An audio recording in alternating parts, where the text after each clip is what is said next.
This conference will now be recorded.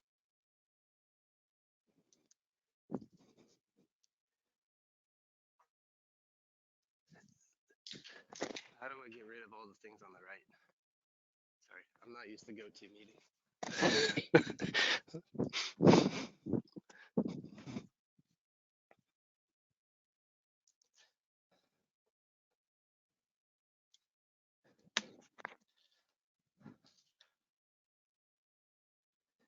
Thank you, Tracy.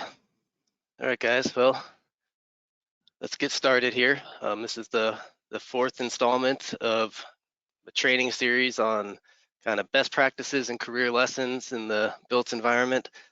We'll get into who I am in a second. We'll start with the Ashrae Code of Ethics here. In this and all other Ashrae meetings, we will act with honesty, fairness, courtesy, competence, inclusiveness, and respect for others, which exemplify our core values of excellence, commitment, integrity, collaboration, volunteerism, and diversity. And we shall avoid all real or perceived conflicts of interest. Everybody on board? All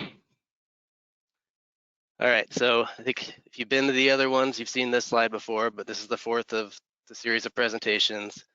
It's applicable to both new and seasoned professionals, and it's not a technical seminar, and it's not a leadership or project management seminar. So it's a little broader than that. I just wanted to go quick takeaways from the other three sessions really briefly. Just so you can go back and look at these on the website if you haven't seen them already. You know, one of them was, or the first session was about making your client and design team look good, learning body language, which is very important in meetings. Communicate like it's 1995. You're a proactive coordinator. You got to learn from your facility managers and contractors, and use all your tools and take pride in your work products. Some great advice in there. So our takeaways from session 2, which Tracy did a great job on, was engineering is a service profession. So we have an ethical obligation to our community on how we compose ourselves and how we complete our designs. And it's not necessarily, consulting engineering in particular is not necessarily about what you want. It's about what the owner's needs and wants are. I think we have the ethical obligation to make sure that what we put out there meets code minimums and is safe to operate. Find your passion and pursue it. Respect the team and client. Engineering is not an individual sport, and that is a key takeaway, really, because without the team, we get nowhere fast. And asking for help is not a weakness. It takes strength and courage of character. I love that. And then session 3, Glenn did a great job outlining all of this. I found this very fascinating, actually, about how to maintain your own well-being and thriving during chaos. You know, being able to look yourself in the mirror and be positive. Don't let the negative thoughts creep in.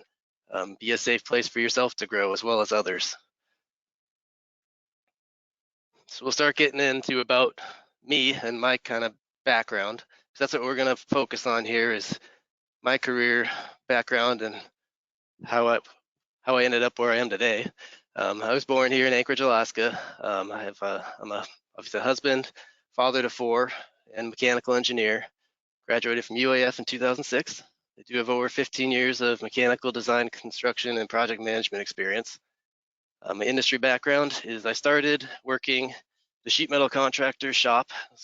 A roustabout is a nice way of saying it. I swept the floors a lot, cleaned a lot of the trash, but I did get to spend a lot of time with the sheet metal workers and tradesmen, and got to learn got to learn how some of the things came together. I did ultimately then go to a consulting firm as an intern, where I got to work beside Tracy some and got to see that side of the business. After college, I graduated, went to work for a sheet metal contractor, design build mechanical contractor.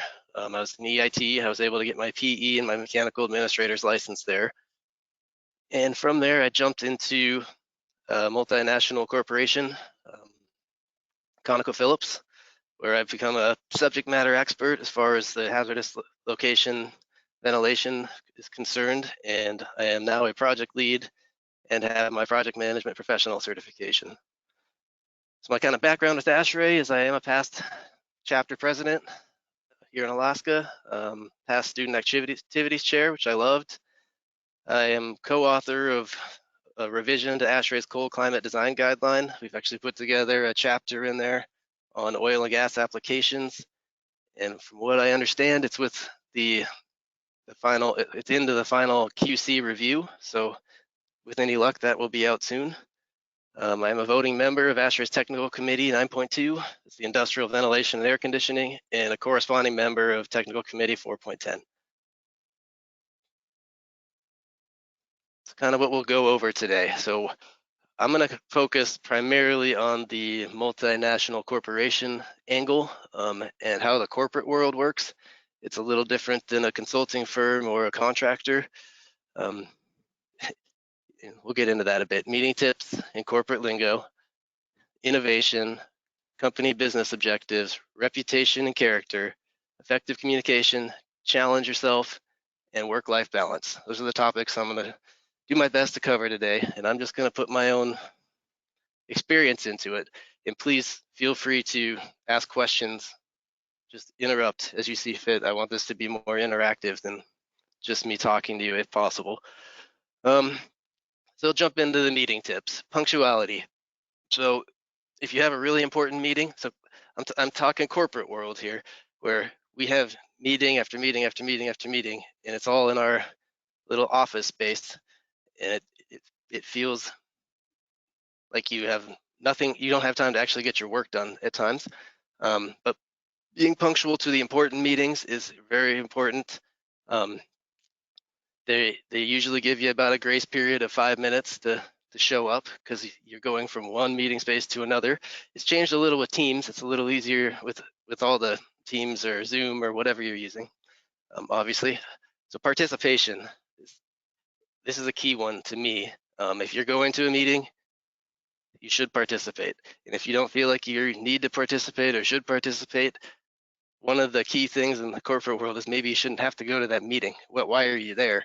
Because one strategy to actually be able to do your real work is to learn how to not go to the meetings that aren't value adding for where you're headed and what we want to get done. Because you will get invited to as many meetings as you want to go to. You can fill your whole calendar with it. So be mentally and physically present. Put your cell phones down. Don't be. And one thing that I see all the time in the corporate office is everybody brings their laptop to their meetings, and they're sitting there doing their email and their other work. And I get an update, I think it's Microsoft Viva now, and you can see how much you've actually emailed during meeting times, and that could tell you how much you're really paying attention in those certain meetings. And it's kind of a good indicator of whether you should be, or, how others might be perceiving you in those meetings.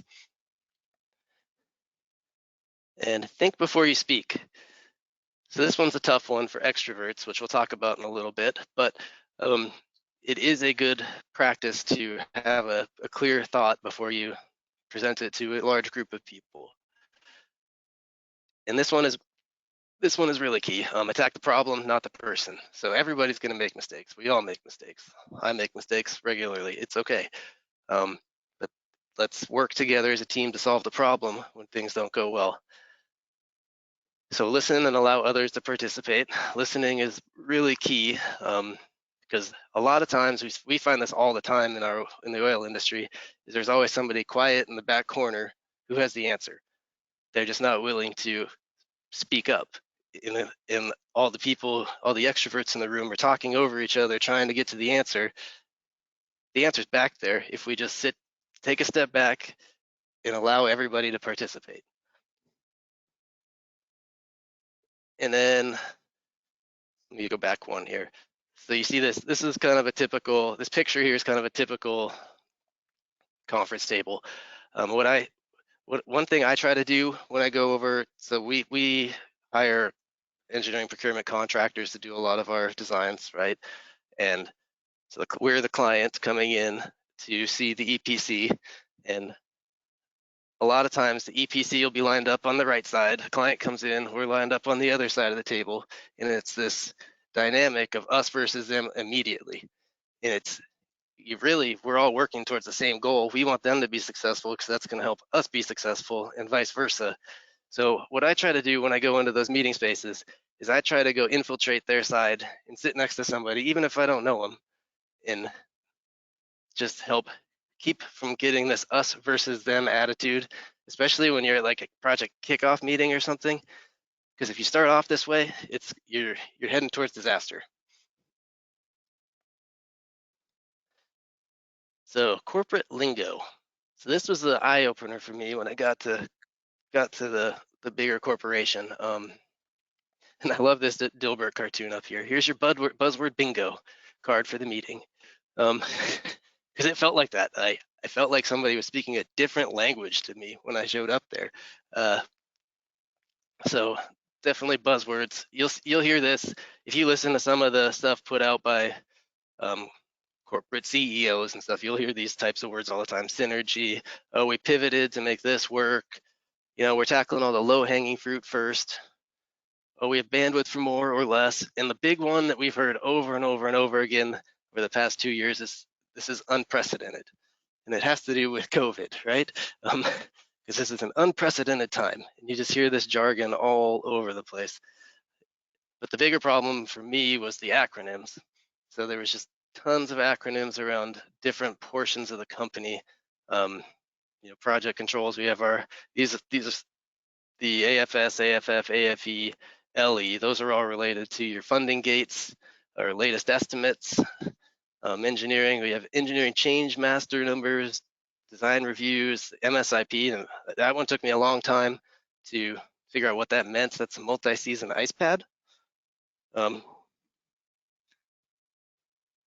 the thing about it is it shouldn't have taken me a long time to figure out what that meant, because it's okay to ask the question. You know, if you don't understand something, it's okay to say, hey, what are you guys talking about? And what I've learned is none of these things are really all that complex. It feels overwhelming when you hear it all, and they sound like they're so much smarter than you, or at least that was my perception. Like, but you ask, and it all makes sense. So I guess the key takeaway there is ask the question. And we all know Office Space. Did you get the memo about the TPS report? Yeah, that's unfortunately that's not too far off. Innovation. So there you go for a corporate buzzword here. Innovation. Business innovation is companies implement new processes, ideas, services, or products with the goal of boosting the bottom line. So everybody wants to innovate. Everybody wants to stay relevant. So what we see is this cartoon on the right is exactly what I see daily. It's yes to innovation, no to change. And in my world, we have the guys working on the North Slope, and we have the guys working here in Anchorage. We have the people in Anchorage saying yes to innovation, the people on the slope saying no to change, and it's a weird dynamic. So how do you get from point A to point B? And the reality is you can't have innovation without change. Change cannot occur without someone first asking why. So why do we do that? Where did this come from? We've done a pretty concerted effort on updating specifications that have been dated since back in the 80s. And this is always my first question is, well, why do we do it this way? And a lot of times people don't know. And if you open that door, it allows you to start thinking outside that box. And really with the younger engineers coming in, that's key, because that's what these companies are looking for, is a fresh eyes on how we can do things differently, how we can drive lower costs. So let's look at this concept of preference here.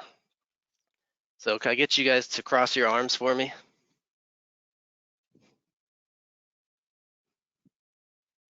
So that's pretty natural, easy to do, right? Comfortable. Now can you do it the other way? Oh, you made it look too easy. I get tripped up when I try to do it. So some of you might have made it feel a little unnatural trying to change the crossing of your arms, doing something different than felt normal, little jerky or awkward at first. The key there, though, I think you've been practicing it. With practice, you could do it no problem. And that's the same thing with innovation. You know, if change is coming, or really with change, with practice, you can do it. So I'll give you kind of my rundown on how I've experienced kind of change and innovation, particularly in the specification space, but I'm not going to get too into the details because I've talked about this before in another meeting. It's more of the how I got there and how I've got the change actually implemented. So our company specifications at the time required a purge ventilation rate of 30 air changes per hour. So I asked why 30 air changes per hour? Where did this number come from? And to the points I made earlier, nobody knew. Even the guy who wrote the spec, I actually tracked him down. He had no idea. So the problem is the company wasn't ready yet for us to make that change, to implement something different. So I was met with resistance. Why would we change that? It's been working fine for this many years. And ultimately, I ended up just setting it down for another year until, you know, the company started talking about revisiting how we do things, trying to cut costs. So I asked why again, and was able to actually get some support. So I guess the key there is, I guess, keep asking why. And sometimes the timing's not always right. So look for your timing. And ultimately, we did determine that we didn't need that purge ventilation rate anymore because it didn't really provide us a step change in our safety risk matrix. And at the end, I still met resistance to update the specs. But ultimately, if you kept pushing, we got it done. And one piece to that, though, with the corporations, at least where we are today, is we did have to dive into the economics of the question if we were going to be able to make any change. So all that engineering economics you took long ago, net present value, it's still alive and well if you get in the right situation.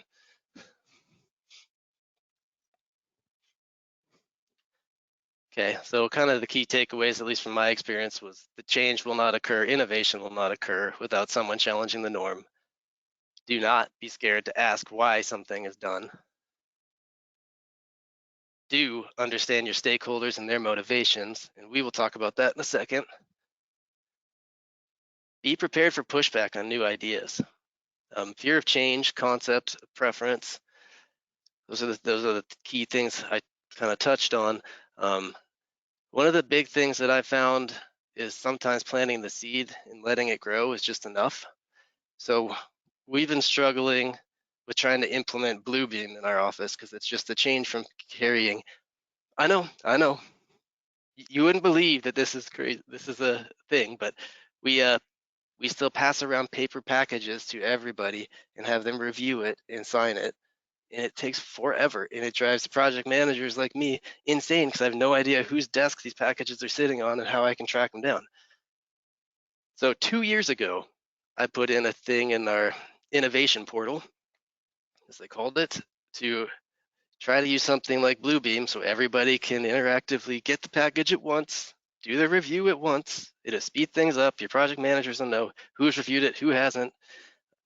Seems like a no-brainer. Well, we are now 6 months into our trial of Bluebeam, and we're not quite ready to go live with it yet. But the thing is, starting it 2 years ago, that's how long change takes sometimes, and it has to get to. Sometimes you have to help make it the right person's idea.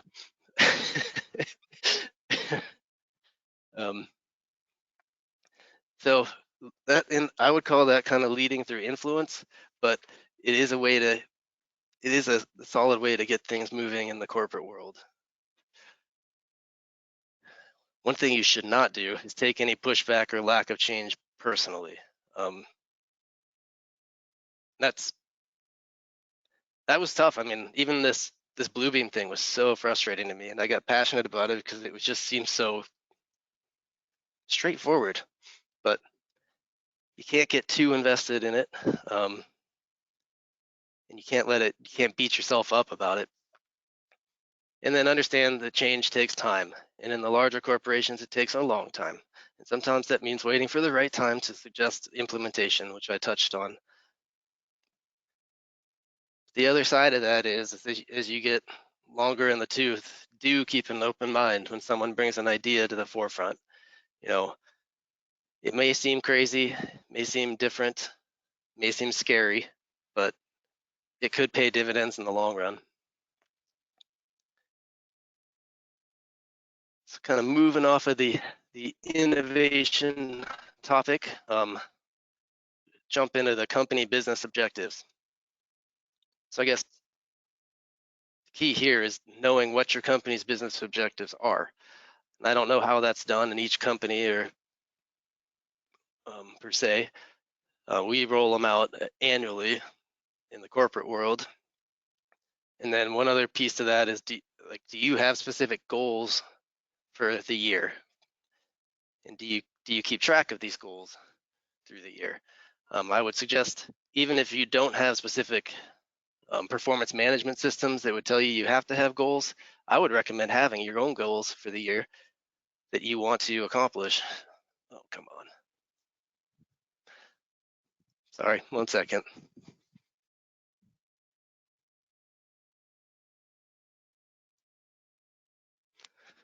Okay, I think we're good. And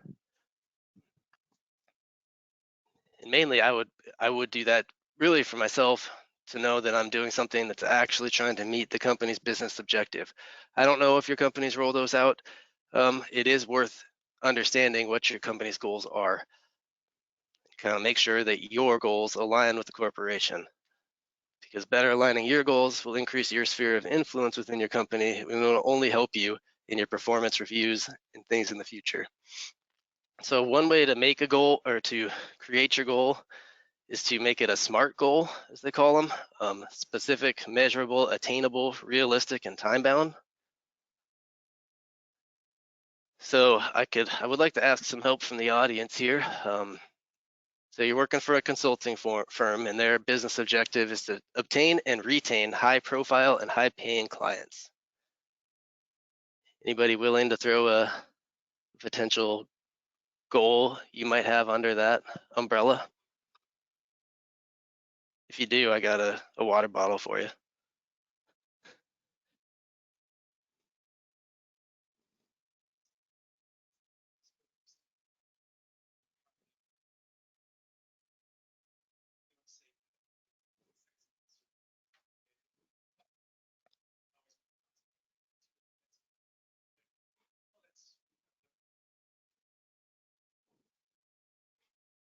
Okay, I like that.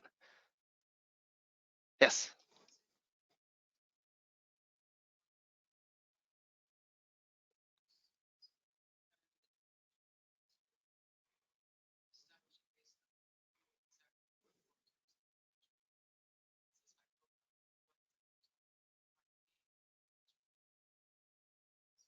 Oh, I think that would be good feedback. So she said maybe the overall business objective needs a little more detail on how high profile and how high paying.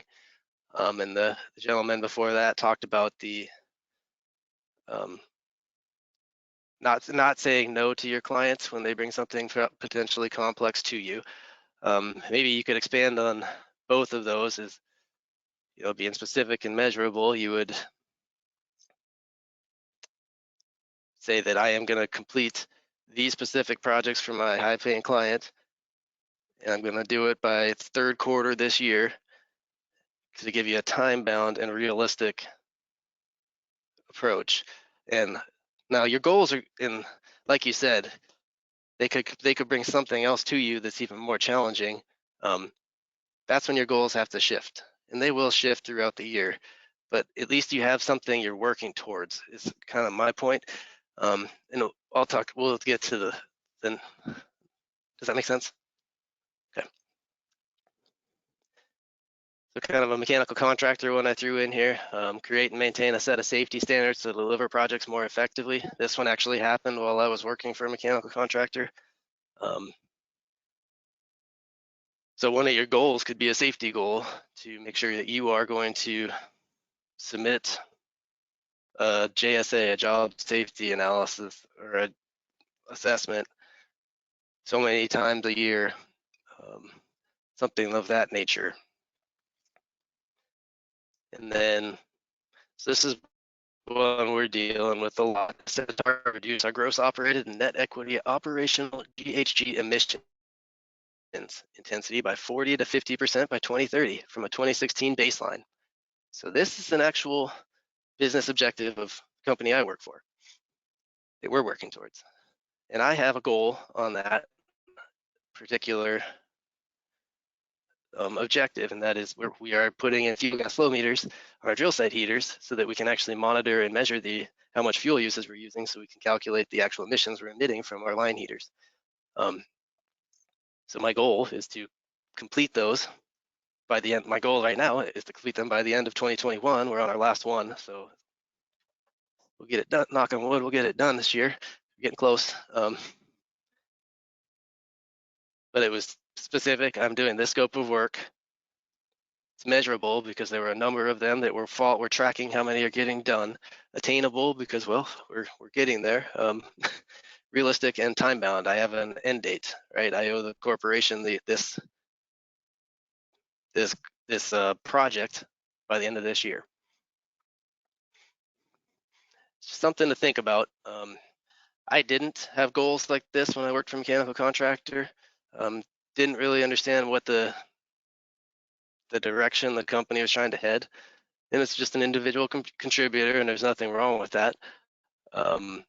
I think it helps to understand the whole picture, though. And then moving on from that, reputation and character. So in business, your reputation is the only currency that matters. Your reputation is all that matters. You hear this all the time. I have a few quotes here for you, and then we'll talk about it a little. Associate with men of good quality if you esteem your own reputation, for it's better to be alone than in bad company. I mean, George Washington had it figured out.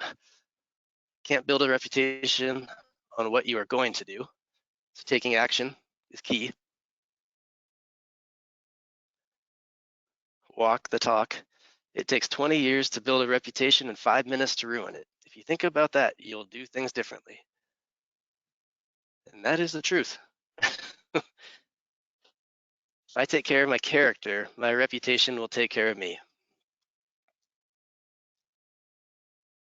And this one is the one that I like the most. Be more concerned with your character than your reputation, because your character is what you really are, while your reputation is merely what others think of you.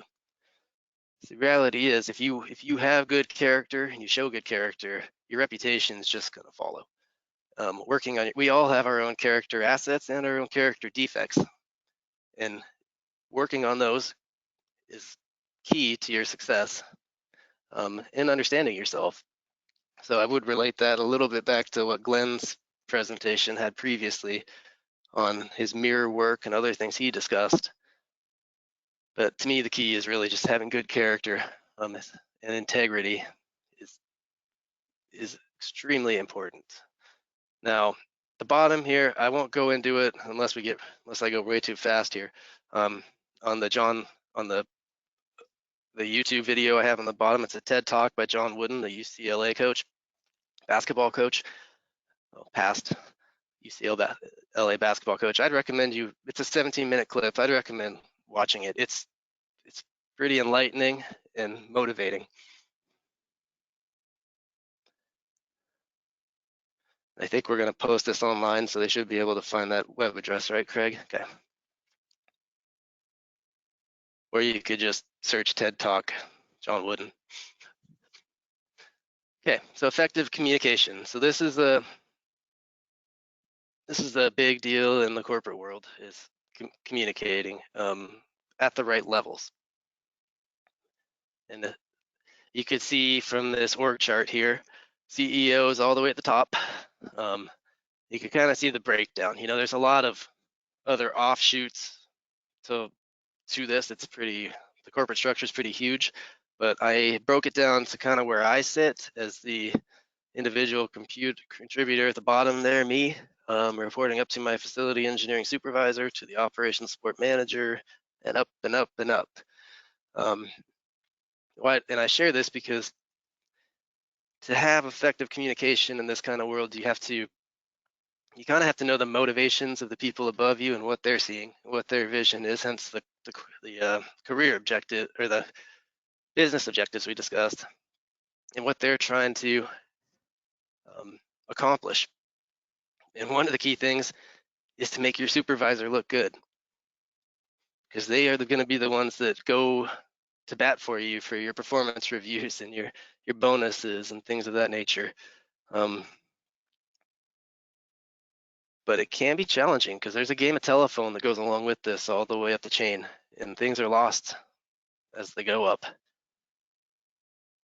So how do you know or understand all the so there's obviously a lot of people involved in these positions, right? So there's people with all sorts of different backgrounds, motivations.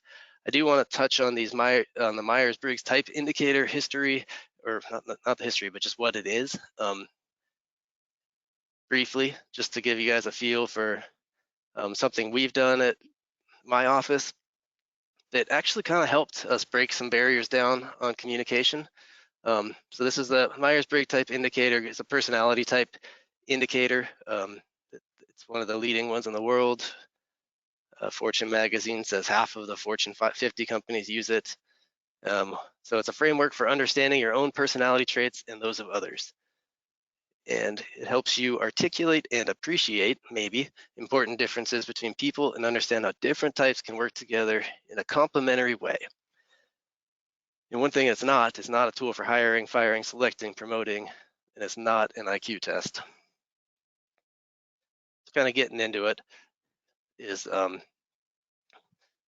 these are the pillars of the MBTI. You have your extrovert, your introvert, your sensor, your intuitive, your thinker, your feeler, your judger, your perceiver. Kind of see what each of those are there on that slide. And we'll touch on this as we get into it. Kind of how it works, just so you know, is it's a questionnaire, forced choice questions. You get about 90 questions, and then it spits out a 4-letter what you are. Now, that's what you were potentially at that moment, though. I do want to caveat that, we all have different days, right? Some days you want to be alone and quiet and introverted. Other days you might feel like being a little more extroverted. The circled one is the one I've come out with twice now, INTJ. I guess they call it the architect. It's the introvert. Let's go back. Introvert, intuitive, thinker, judger. But one thing we did in our office is we all took this and then took a course on it. And they do courses that are 3-day-long courses on this alone, and they get really into it. But we put them on our boards afterwards on our doors, and we could walk around and see who was what. And actually, some of the extroverts, I learned a lot about this. It was pretty interesting. The extroverts, some of them just really have to say it out loud. It's like they can visualize it as they say it out loud. And that's not me. I struggle with that. I'm a total introvert. I have to write things down, think about it for quite a while before I'm willing to put it out in the universe. While the extroverts figured it out while talking. And it changes how you can, I guess, if you have an well, we'll get into it in the next slide. First, talking about this, so the extrovert was kind of outer world, enthusiastic, think out loud, need interaction to recharge, while the introvert is more internal, calmer, think then talk, need to be quiet to recharge, likely to spend more time alone. So you see this satellite there is kind of blasting things out while we have Yoda, Mr. Meditation for the introvert. So the key there is really how do these different personality types commingle? And so how do extroverts see introverts? So they see us as secretive and too private, impersonal, unfriendly, withholding, and self-absorbed, slow, socially awkward. While we introverts may see the extroverts too talkative, intrusive, and pushy, hyperactive, overwhelming, rude, bossy. And it's fun for me to read these things because My wife is a true extrovert. I'm a true introvert. And this understanding some of this helps relationships. So we learn how to work together. So with extroverts, let them talk and think out loud, include a variety of topics, communicate verbally, expect immediate action, and keep the conversation moving. I see this in our leadership a lot, is the immediate action. They just make a decision on the fly. Now, with introverts, we have to think, listen carefully, talk about one thing at a time, communicate in writing if possible, give them adequate time to reflect, and don't finish their sentences, which is hard for extroverts.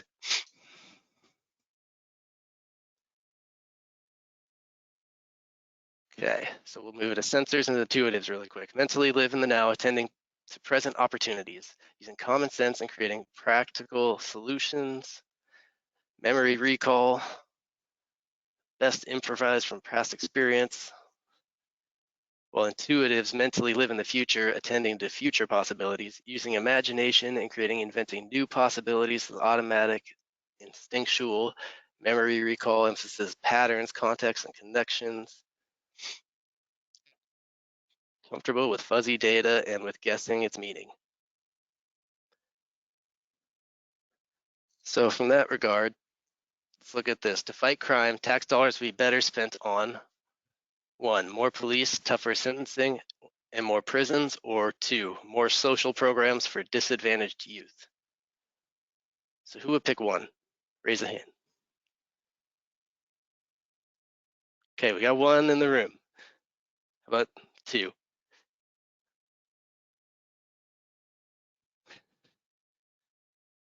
Okay, so we have sensors favor established actions designed to have immediate effect and whose effect can be measured.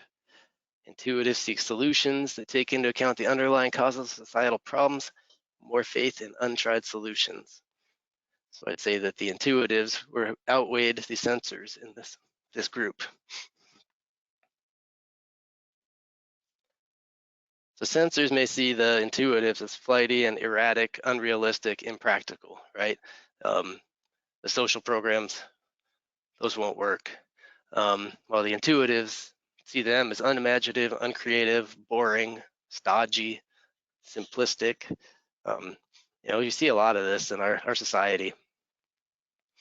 So sensors state the topic clearly. With intuitives, talk about the big picture and its implications. Talk about possibilities. And I'm not going to read all of these to you. You'll be able to look at these later if you feel like it. So we have the thinkers and feelers, which thinkers instinctively search for facts and logic in a decision, while the feelers instinctively employ personal feelings and impact on people in decision situations. So the feelers would, I guess, naturally come off as more caring, while the thinkers are looking for realistic solutions. So it looks like okay. So you're a youth soccer coach. You can only take 14 of 16 players to the championship game. What do you do? How do you choose? Any thoughts? Hmm?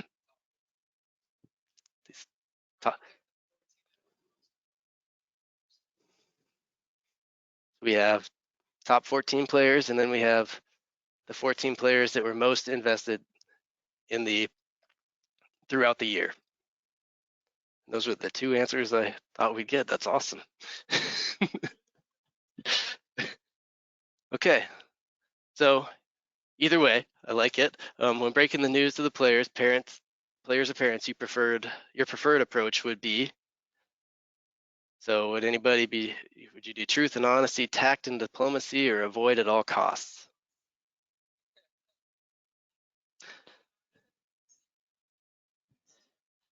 All right, I like that. Tact and diplomacy. I am with Tracy in the back there. C. Let's avoid this conflict. Actually, let's talk somebody else into doing this for me.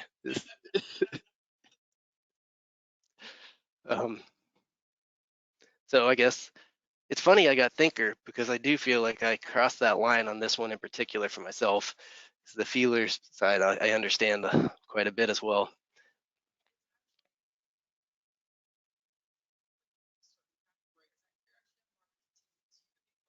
Mm-hmm. Yep.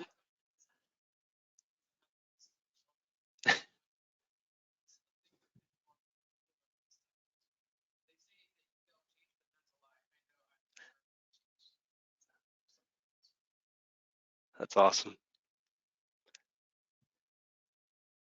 Change is good.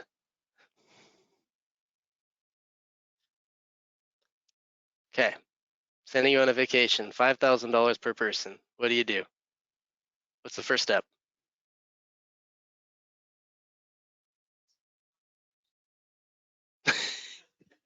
It's theoretical. She asked if we have to spend it on a vacation.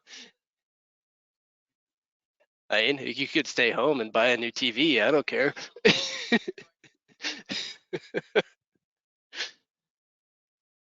You're gonna plan an itinerary. Okay. Kind of answers it.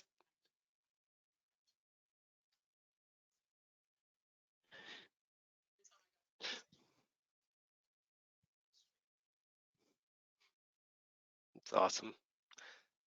Okay. So judges would plan all the details. We'd have that itinerary. That's me. I need to know what I'm doing. Make a plan. The receivers would cash out the money and go go drive about town and do what they want to do with it. There you go. But the receivers are naturally tolerant of time pressure, um, avoid commitments which interfere with their flexibility and freedom, where the judges kind of work best to avoid stress when able to keep ahead of deadlines. So they're going to be the planners. So the judges see the perceivers as lazy or unproductive and chronically late. Um, and then the perceivers see rigid and inflexibility, kind of controlling. So with judges, there's just some thoughts on what you can do to try to bridge that gap with them.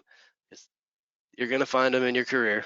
Um, you know, with judges, they want you to be on time, come to conclusions, don't leave issues unresolved. With the perceivers, we should expect a lot of questions. Don't force them to decide prematurely.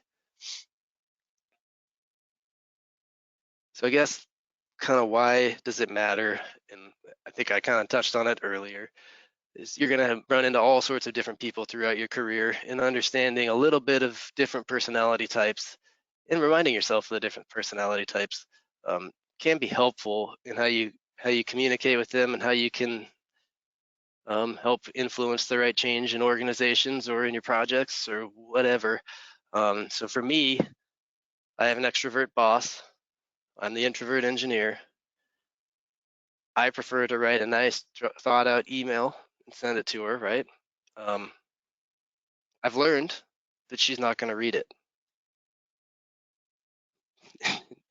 especially if I thought it out and made it more than like 3 sentences. Um, so understanding that, I know that I have to get my thoughts. I really just have to prepare myself to go have a verbal conversation with her, and I do write down my thoughts beforehand so I can get them prepared. But that way, I can actually get it out there the way I want to her and say the things I want to say. It doesn't help that she's also my wife's best friend too, so I got two extrovert women all of. But anyway. From now on, all teams will be formed on the basis of Myers-Briggs personality types. If you do not have a personality, one will be assigned to you by human resources. I love that Dilbert cartoon, but it is true. Having all the different personality types on your team is a benefit to the team. So key to success is the ability to manipulate people's behaviors and know your own behavior to match the needs of others. So in my example of preparing myself to go talk to my boss, who's an extrovert, I needed to change my behavior. I needed to change from typing an email out that had all the information to go talk to her in person and hash it out. Okay, moving on to challenging yourself. get involved. Do something new. Do something out of your comfort zone. Uh, there's lots of ways to do it. Professional society is one. There's local chapter chairs, obviously in Ashrae and other societies.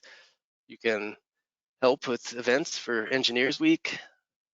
Just a plug there. There's technical committees through Ashrae that you can go join. You can become corresponding members of, and they're pretty interesting to see how the standards are actually put together. And you sit in on those committees. I touched on one earlier, the Technical Committee 9.2 that I'm part of for industrial ventilation.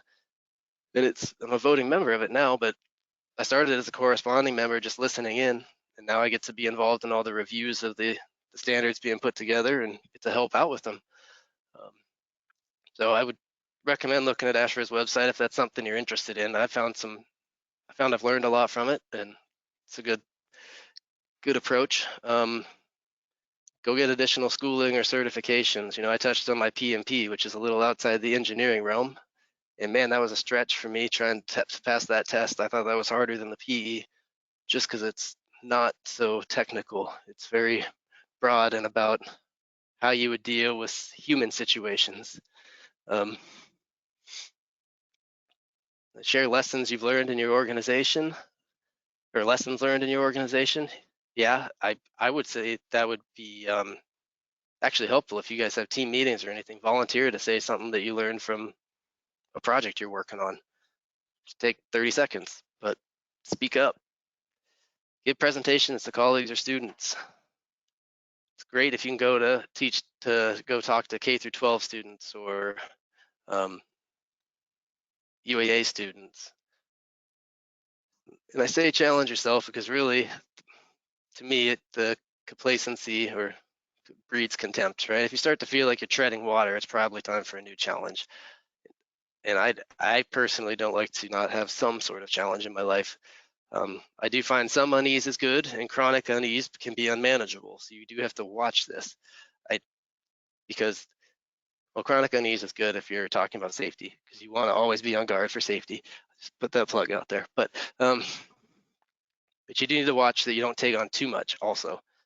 So you need to know what's right for you, because if you start to feel like this, it may also be time to pull back from the challenges.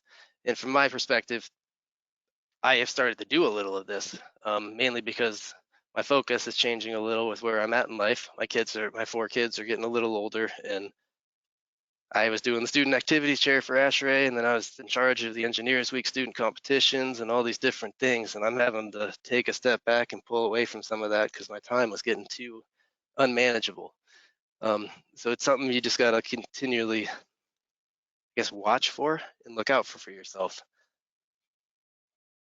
But challenging yourself it's very rewarding. Here's one of the challenges I took on. I'm somewhere in that pile of people swimming in an Ironman. That was a crazy event. Be confident in yourself. Don't shy away from opportunities. Be vocal about your development plan and your desired career path. So I don't know if one thing that we do, at least in the corporate world, is we have to have a development plan on where we want to be in the next 3-5 years. And it's something I'd recommend everybody do, is think about that. Create kind of a plan on what your next step is. And then when you do that, talk to your boss or your supervisor about it so they can help advocate for that.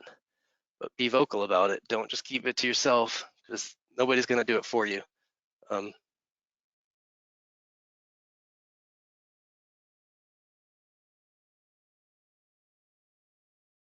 I found that in my development out the hard way, just thinking I submit my plan and my supervisor in the running for all the upcoming opportunities. It's not how it works. You have to be vocal and make it known what you want. So plan where you want to be in 5 years. That plan will change. It's going to be, just keep it evergreen.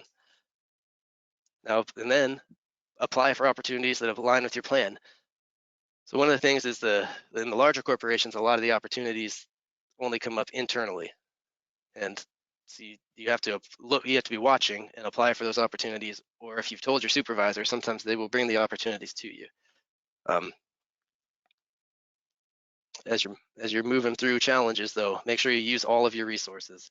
and this is something my dad actually beat into my head growing up, is you have to make sure that you listen to the people around you. So if you're on a job site, the tradesman will tell you more than any engineer is going to teach you about how you're going to do anything, right? And the things that you screwed up on your design. And it's good to take that criticism and learn from it. So ask them, hey, what would you do differently? Or what did you have to change here? And don't take it personally. Everybody's learning. We're all working together on this. You can use your colleagues, your supervisors, coaches, whatever, but it just depends on what your challenge is, what you want to tackle. I would just say don't be too prideful to ask it others. And then kind of be patient.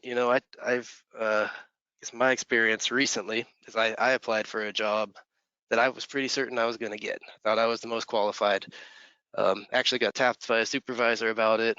It didn't happen. I didn't get selected for the job.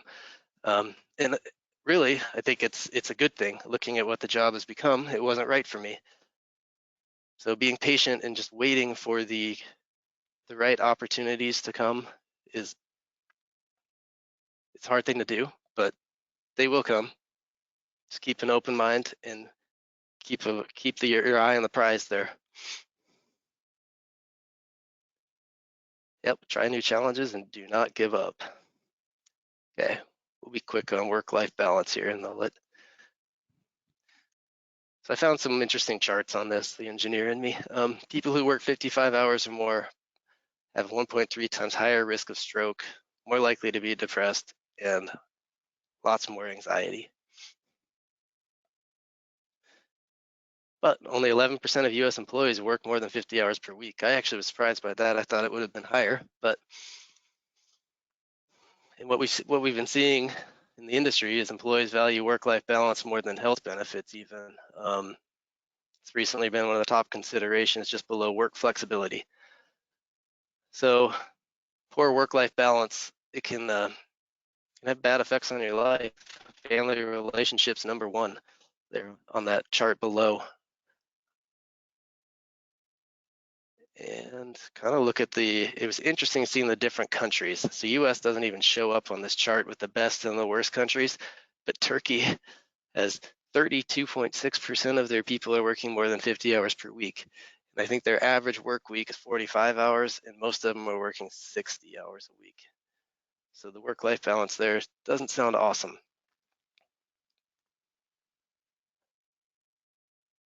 So the US isn't terrible, but Switzerland and the Netherlands look pretty accommodating.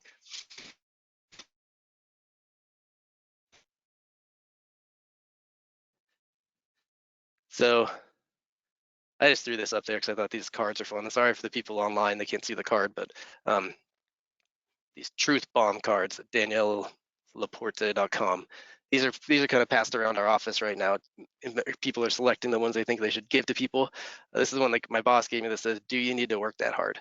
And I keep it posted up right by my computer because it reminds me that what I was talking about, the work-life balance and saying no sometimes to things is okay. You shouldn't have to kill yourself. So kind of these quotes: never get so busy making a living that you forget to make a life.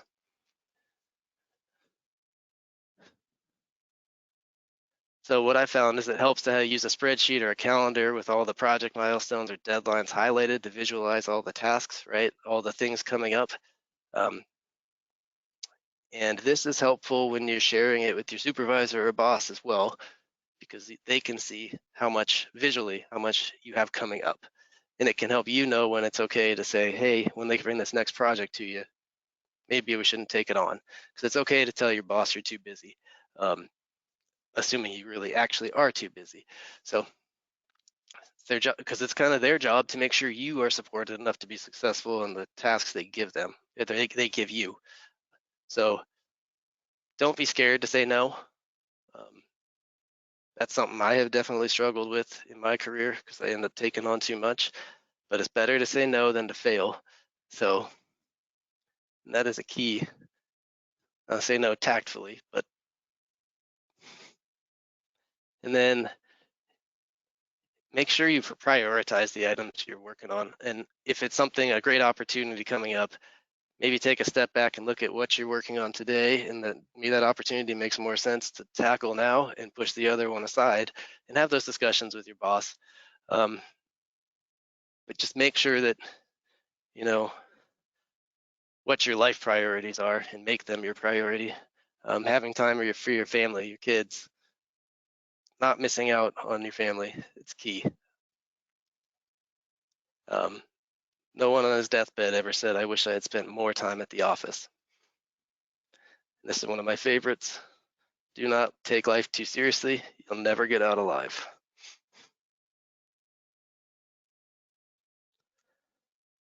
So that's kind of all I had for you today. I don't know if anybody had any questions for me about corporate world or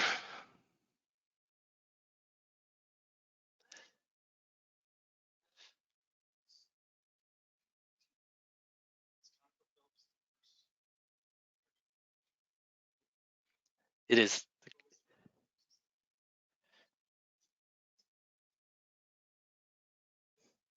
really, it was just opportunity,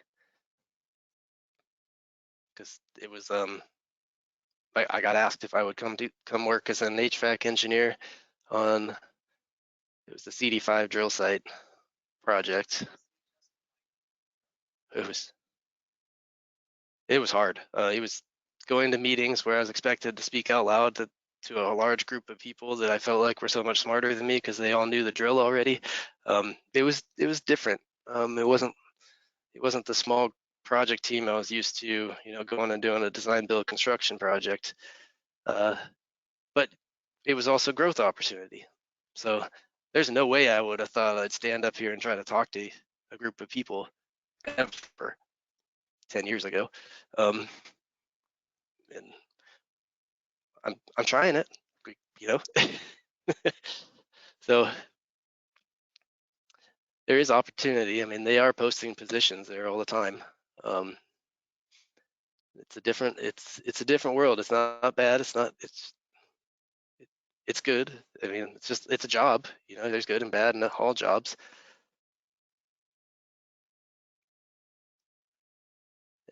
There's a lot more personalities I found.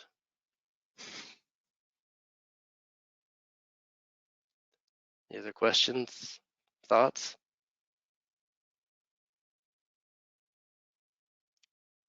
Let's see, were there any in the chat thing here? Did I put everybody to sleep? I don't know.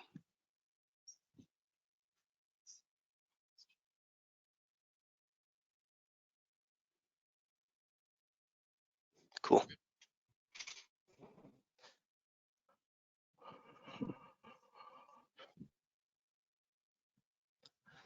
All right, guys. Well, thank you for your time today.